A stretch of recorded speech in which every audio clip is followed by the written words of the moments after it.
akan menjelaskan pengertian organisme transgenik.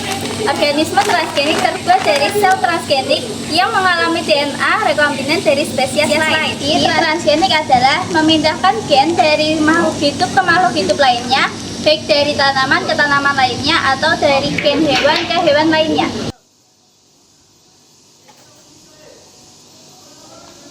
Halo guys, sekarang kita masuk ke dalam proses pembuatan organisme transgenik yang diawali dengan mengambil DNA spesies lain atau biasa disebut dengan transgen. DNA spesies lain kemudian dimasukkan ke dalam kromosom inangnya melalui membran sel. Oke, sekarang kita ke tahap yang kedua. DNA spesies lain akan dimasukkan ke dalam kromosom inangnya melalui membran sel. Proses tersebut dilakukan dengan berbagai metode agar tidak merusak sel.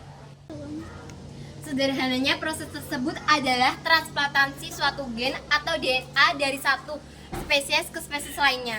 Oke guys, tahap keempat yaitu DNA spesies lain kemudian akan memasuki inti sel inangnya.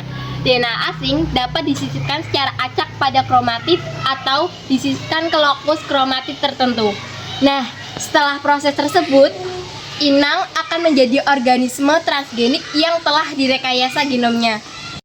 Jadi di sini saya akan menjelaskan manfaat dari organisme transgenik. Yang pertama, meningkatkan hasil panen. Tanaman transgenik dirancang untuk tahan terhadap hama, penyakit, dan tekanan lingkungan sehingga bisa menghasilkan kualitas panen yang lebih baik.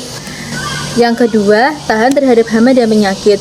Organisme transgenik mengurangi kebutuhan pestisida kimia sehingga meminimalkan pada dampak lingkungan dan mendorong aktivitas ekonomi berkelanjutan. Yang ketiga, peningkatan nilai nutrisi.